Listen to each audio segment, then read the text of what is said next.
Vamos a ir al Señor en oración. Oremos. Padre Celestial, te doy gracias por este privilegio, Señor, de abrir tu palabra.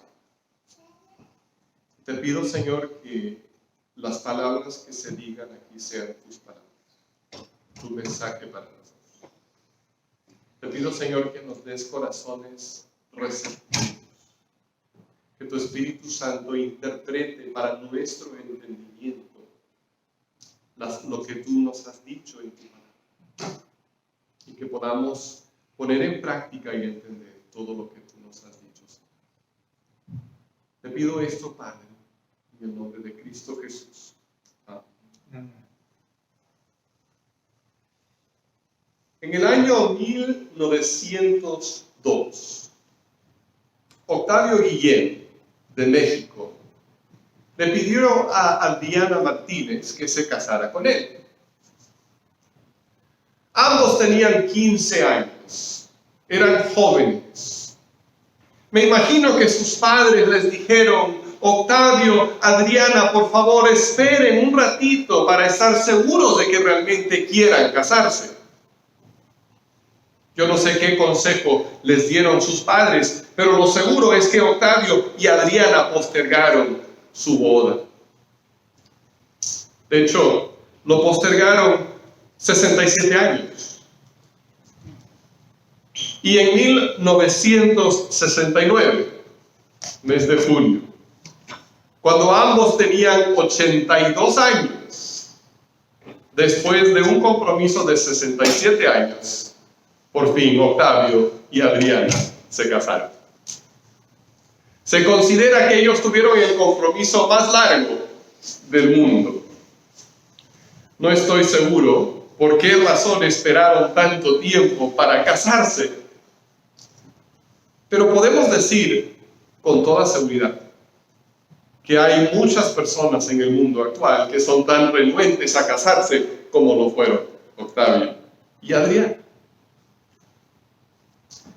Si tomáramos una encuesta, si saliéramos a la calle y encuestáramos a las personas que van pasando, estoy seguro que habría tantas opiniones acerca del matrimonio como habría personas encuestadas. Porque sinceramente hay muchas actitudes diferentes hoy en día acerca del matrimonio. Algunas personas lo ven como un simple acuerdo de conveniencia. Algo así como un contrato para comprar un carro o para comprar una casa.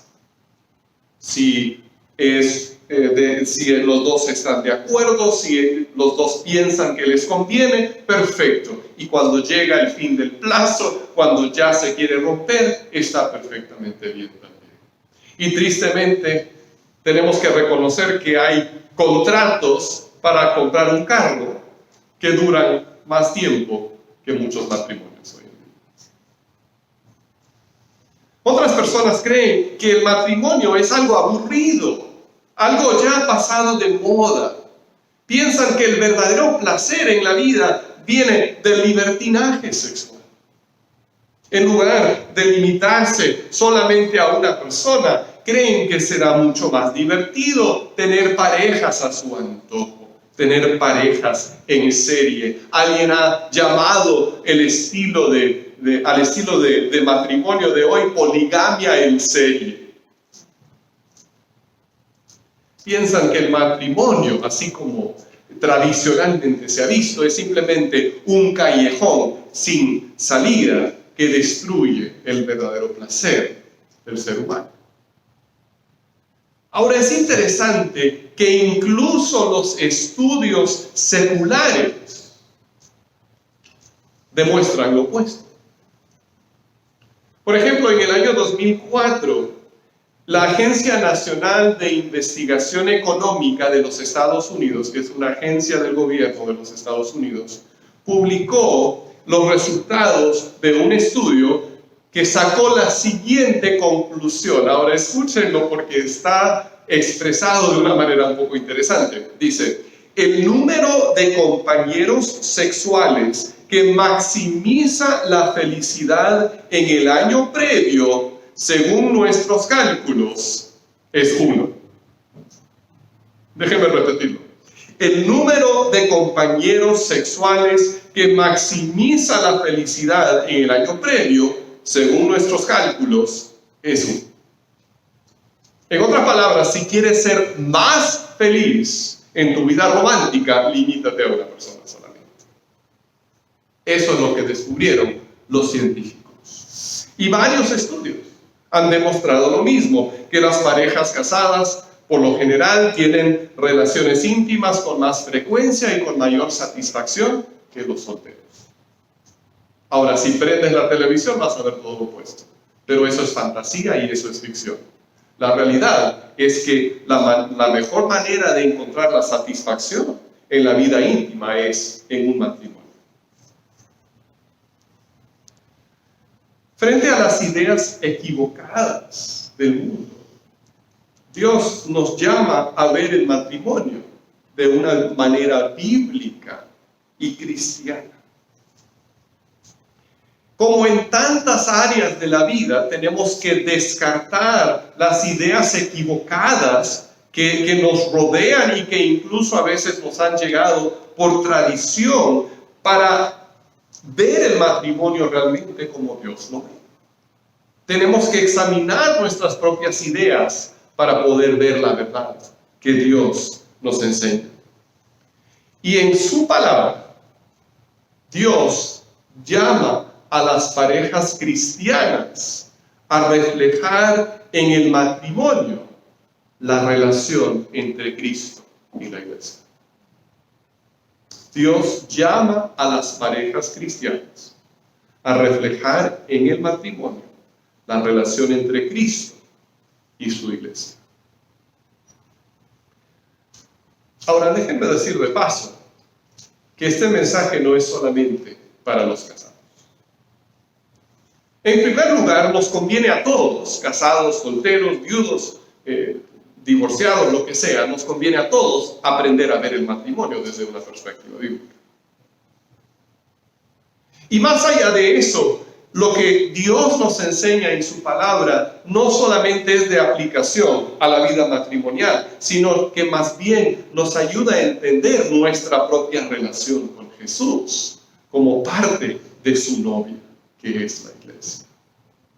Entonces, quiero invitarles a que abran el corazón en esta mañana y reciban la palabra que Dios tiene para cada uno de nosotros.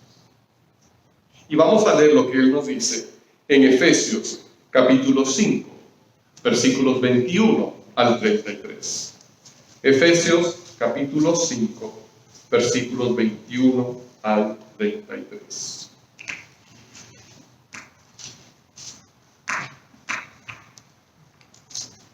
Y dice así la palabra de Dios: sométanse unos a otros por reverencia a Cristo.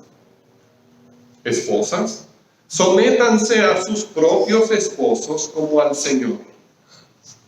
Porque el esposo es cabeza de su esposa, así como Cristo es cabeza y salvador de la iglesia, la cual es su cuerpo.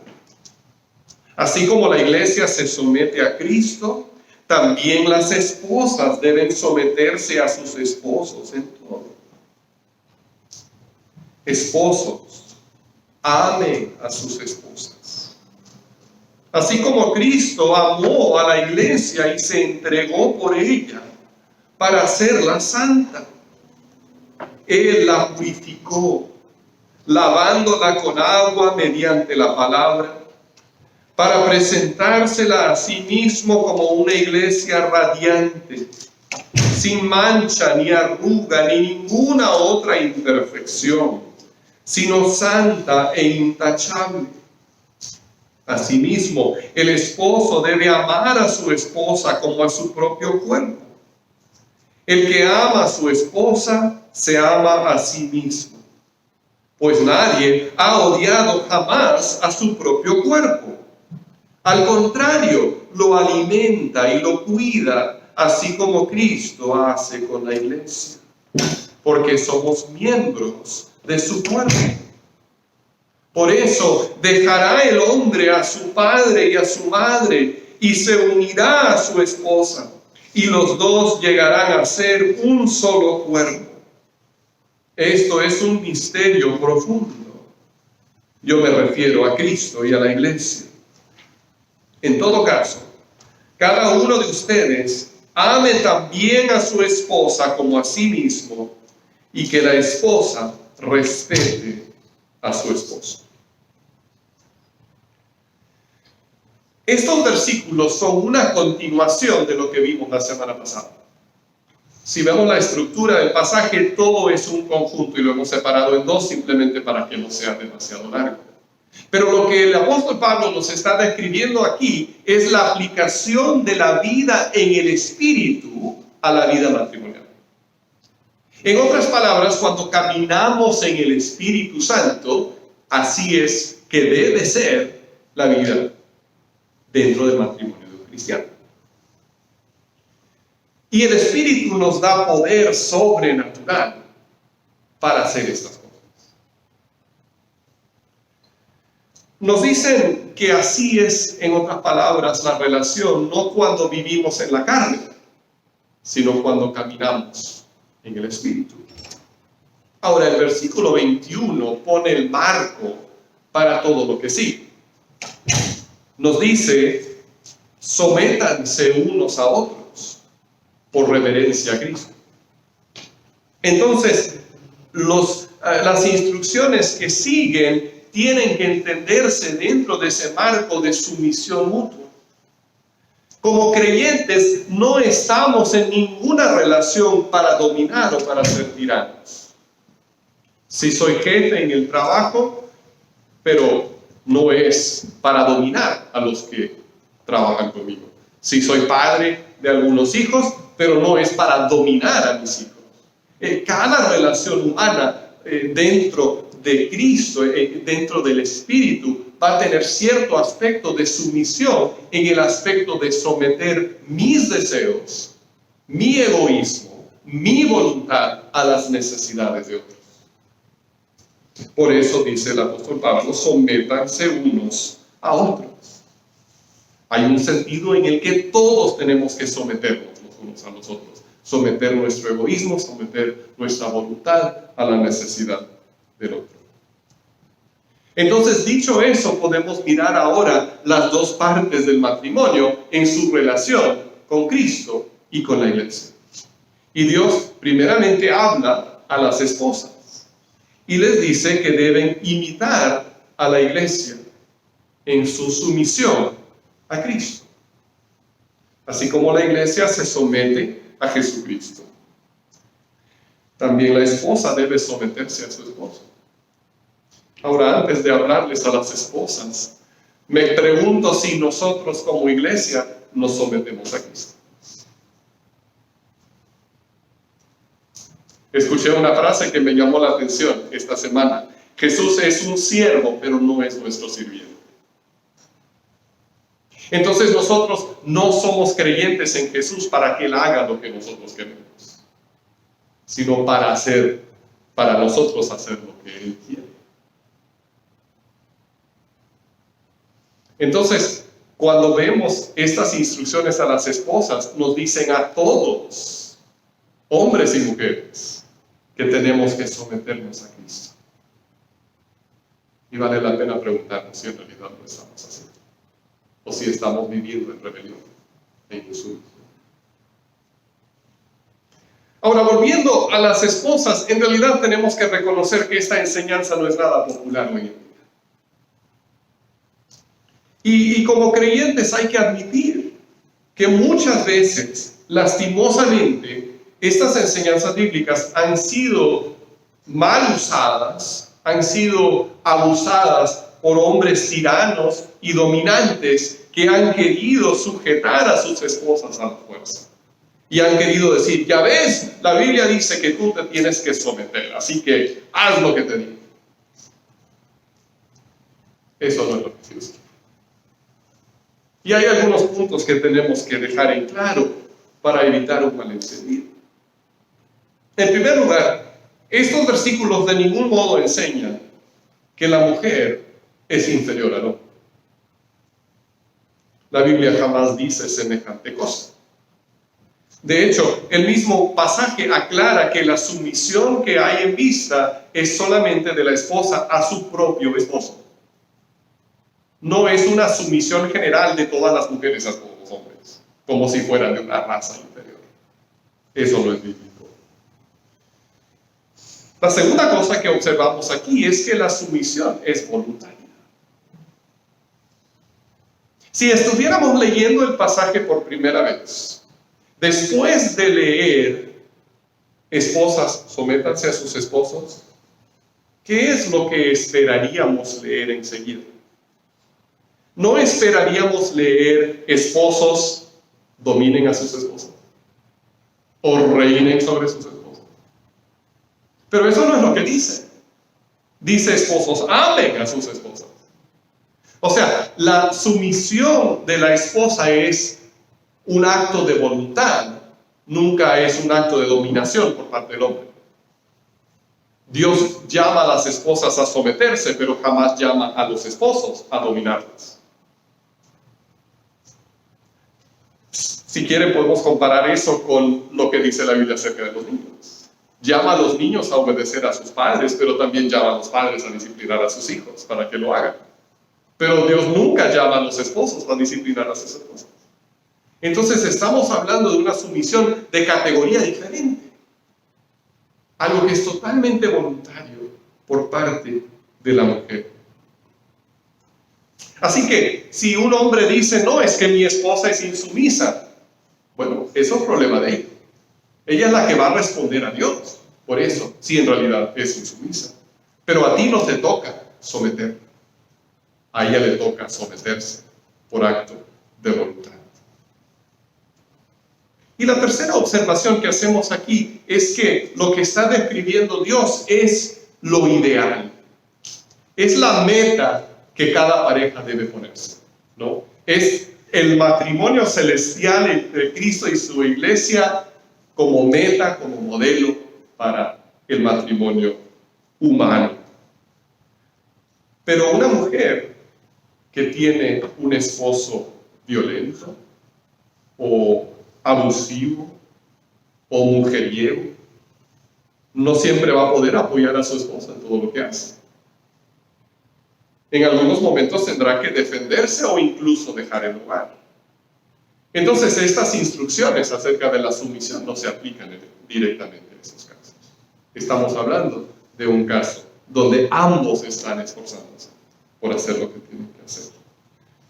Tomando todo esto en cuenta, entonces, podemos entender lo que Dios les dice a las esposas.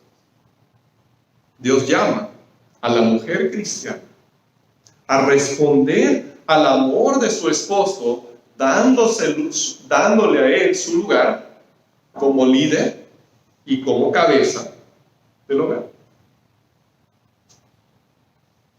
Y a los hombres nos hace falta esa clase de apoyo. Cuando Dios creó a Eva para ser ayuda idónea para Adán, era porque Adán necesitaba ayuda.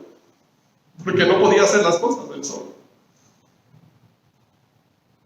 Y cuando el hombre y la mujer dentro del matrimonio encuentran esa dinámica, donde ella de ninguna manera pierde su personalidad o su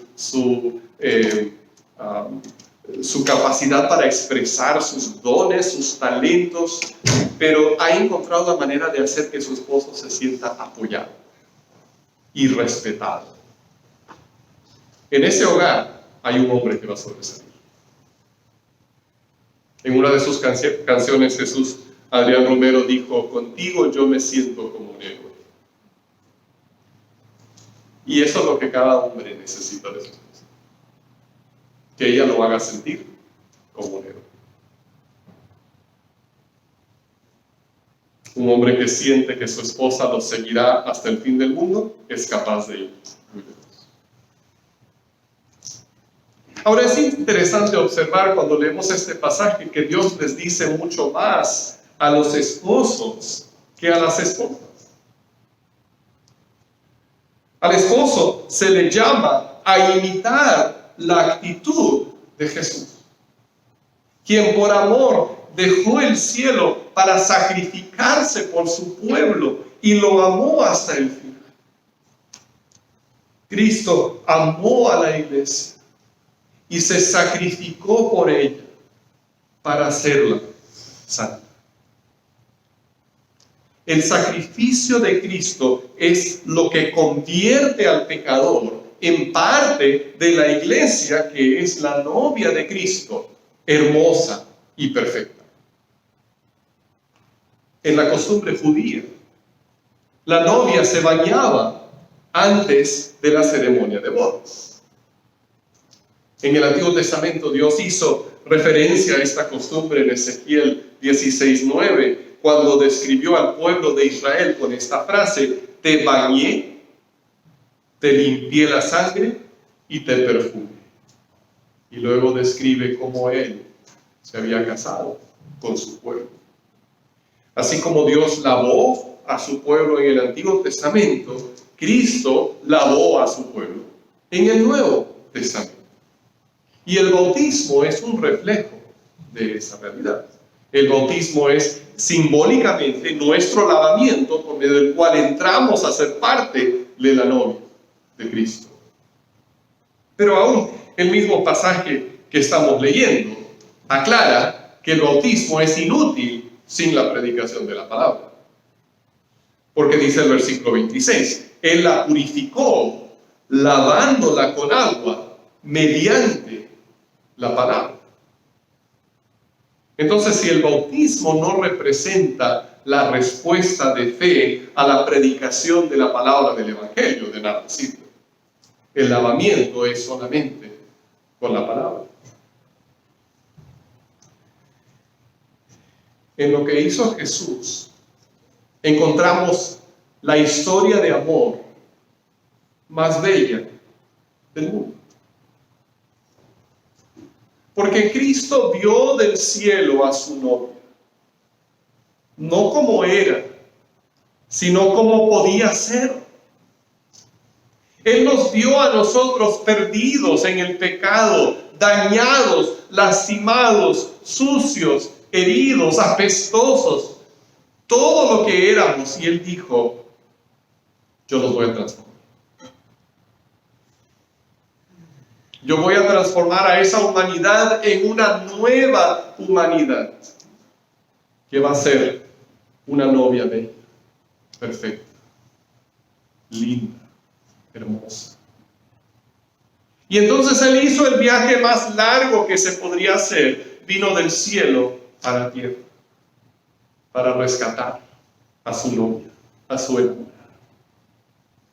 Y Él peleó contra el enemigo que la tenía dominada, y lo venció haciendo el sacrificio más grande que alguien podría hacer, sacrificando su propia vida en la cruz. Y ahora Él ha regresado al cielo para preparar el mejor hogar posible para recibirlo. Y un día Él va a volver para llevarla a estar con Él. Y ese día se describe en la Biblia como el banquete, la cena de bodas del Cordero. Cuando el esposo cristiano se sacrifica por amor a su esposa, él está reflejando, aunque sea de manera muy pequeña, la actitud de Jesús. Cuando se muestra dispuesto incluso a morir por ella, está imitando el amor de Jesús, quien lo ha salvado. Ahora, tenemos que reconocer que es muy fácil decir: sí, yo estoy dispuesto a morir por mi esposa, porque lo más probable es que nunca lo tengamos que hacer. Pero el verdadero sacrificio de la vida se hace en los pequeños momentos de la vida. El hombre muestra ese amor sacrificial, como el amor de Cristo, cuando trabaja duro para suplir las necesidades de su familia. Cuando ayuda con los quehaceres de la casa, viendo cansada a su mujer. Cuando enseña a sus hijos a respetar a su madre, con esos detalles románticos que para la mujer muchas veces significan mucho. Esos sacrificios no solamente agradan, el corazón de su esposa, sino que agradan al corazón de Dios, porque reflejan su amor para su iglesia.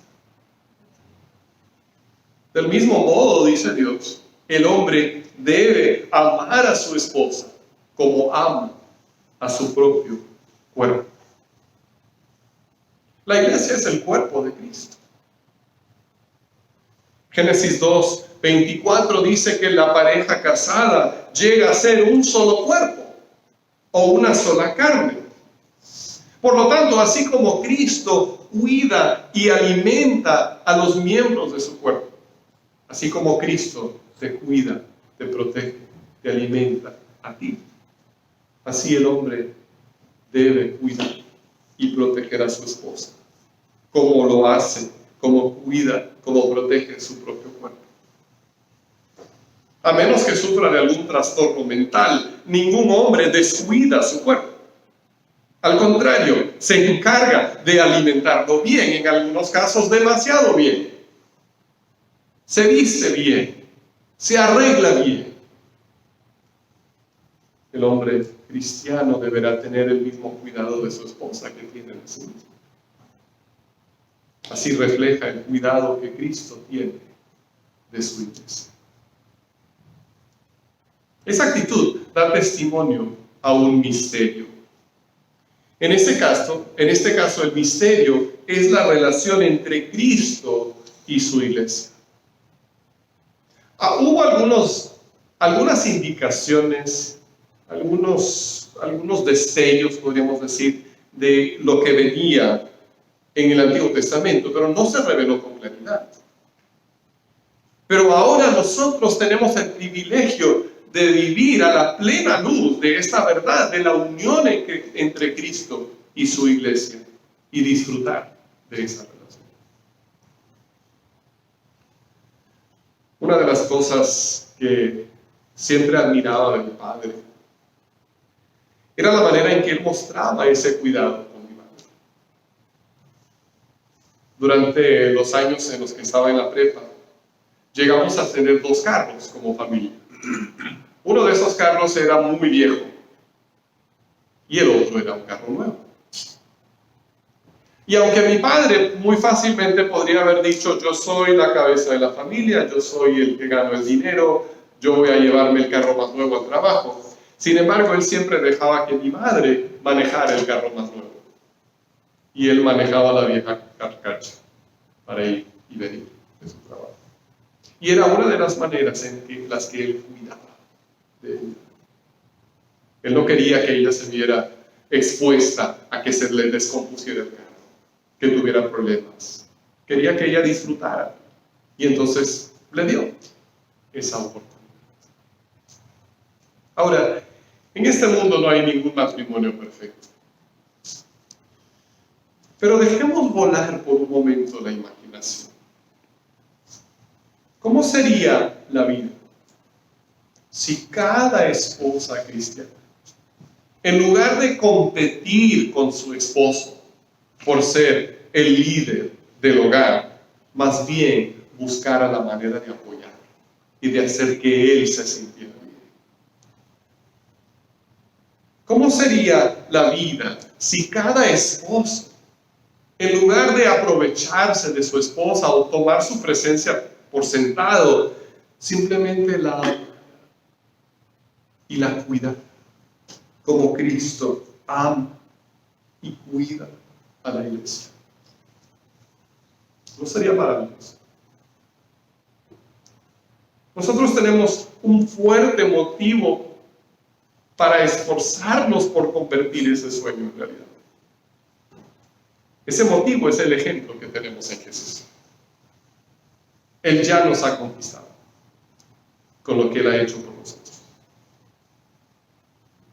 Si tú has fallado, nuestro Dios es un Dios de perdón.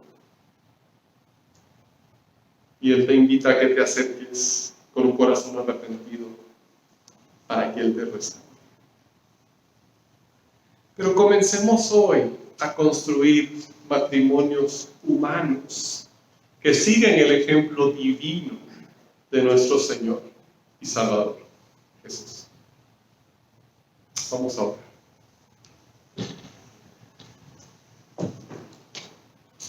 Te damos infinitas gracias, Señor,